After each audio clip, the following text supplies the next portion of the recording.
초반에 강사가 이직한 지 얼마 안 돼서 갑자기 그만두겠다, 이동하겠다라는 그런 상황들을 방지할 수 있습니다.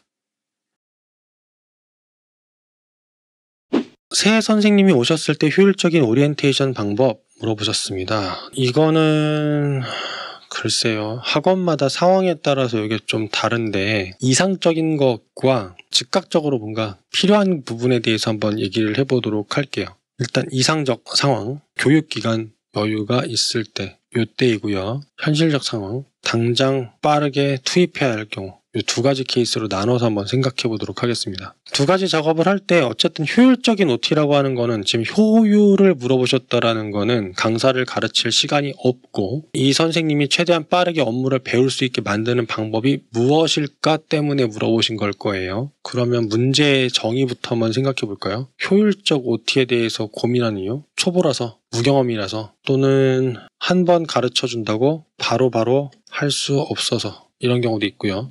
해야 할 일을 자꾸 빼먹어서 이런 경우도 있을 수 있고, 누군가 끼고 OT를 바로 옆에서 시켜줄 수 없어서이기 때문도 있습니다. 이런 이유 때문에 효율적 OT에 대해서 고민을 하실 수 있는데 둘 다 사전 작업이 좀 필요하긴 한데요. OT를 위한 사전 작업이 뭐가 필요하냐면 일단은 리스트부터 만드셔야 돼요. 리스트. 어떤 리스트냐? 선생님이 해야 할 일 리스트를 만드셔야 돼요. 수업 시간에 해야 될 거, 수업 전에 해야 될 거, 수업 후에 해야 될 거, 그쵸? 수업 전, 중, 후가 있고요. 수업과 상관없이 관리를 위해서 전, 중, 후가 있어요. 그쵸? 요 두 가지 케이스로 일단 해야 할 일을 리스트를 만듭니다. 그러니까 뭐 자세하게까지는 아니어도 월 상담 1회, 수업 전 뭐뭐, 교재 복사 준비, 뭐뭐뭐 해가지고 리스트부터 만드셔야 돼요. 그래야 일을 빼먹지 않고 할 수 있겠죠. OT를 위한 사전 작업 첫 번째 일단은 할 일 리스트부터, 업무 리스트부터 만드셔야 됩니다. 업무 리스트부터. 사실은 지금 말씀드린 이런 부분들이 전부 다 그 학원 매뉴얼 만드는 과정 내에 포함되어 있는 거긴 합니다. 업무 리스트를 사실 만들려면 업무 리스트를 만들기 위해서 그 전에 해야 될 것들이 또 있긴 있어요. 기존의 직원 혹은 원장님이 어떤 형태로 일을 하시는지 일을 분석하는 작업이 필요하긴 하겠지만 뭐 일단은 좀 짧게 가볼게요. 업무 리스트부터 일단 만드시는 게 중요합니다. 리스트가 있어야지 OT를 뭘 할지가 결정이 됩니다. 자, 그 다음에 업무 리스트를 만들었으면 리스트 내에서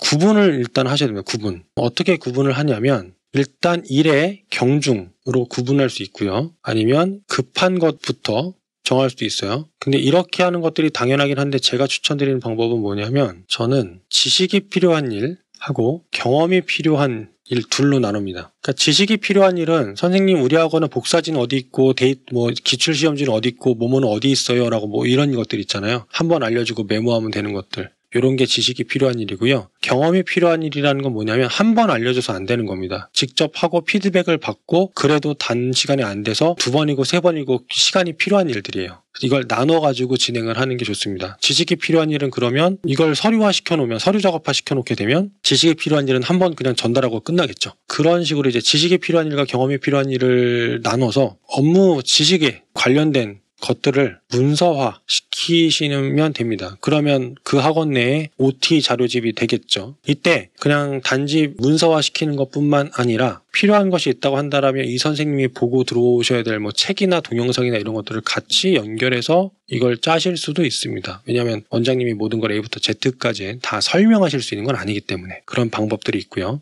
자, 요 정도를 하게 되면 OT를 위한 가장 필요한 사전 작업 정도는 구분이 됩니다. 그럼 업무 지식에 관련된 것들을 문서화했다고 한다면 그 다음에 필요한 게 뭐냐면 경험이 필요한 일은 각각 경험을 전수시켜줄 담당 사수를 붙여줄 수 있습니다. 물론 선생님이 11명일 때 이야기겠죠. 근데 그렇지 않다라면 원장님이 결국 다 하셔야 될 텐데 그래도 일단 어느 정도 일의 경중을 나눠놨기 때문에 한 번에 너무 몰아치지 않게 되고요. 그리고 이렇게 될 거다. 우리가 이런 식으로 교육받을 거다라고 선생님한테 충분히 할 수 있다 안심시켜주고 면담을 사전에 하시는 걸 추천을 드립니다. 왜냐하면 그래야 선생님 입장에서 내가 이 학원에서 뭔가 배워가는구나. 배워갈 것이 있구나. 체계적이구나 라는 생각을 하기 때문에 초반에 강사가 이직한 지 얼마 안 돼서 갑자기 그만두겠다 이동하겠다라는 그런 상황들을 방지할 수 있습니다. 근데 이때 중요한 건 뭐냐면 내가 잘 가르쳐 주겠다가 포인트인 거지 충분히 배울 수 있다가 포인트인 거지 이걸 갖다가 들었는데 와 여기 뭐 이렇게 일 시키는 게 많어 이런 식의 느낌으로 전달되게 되면 역효과납니다.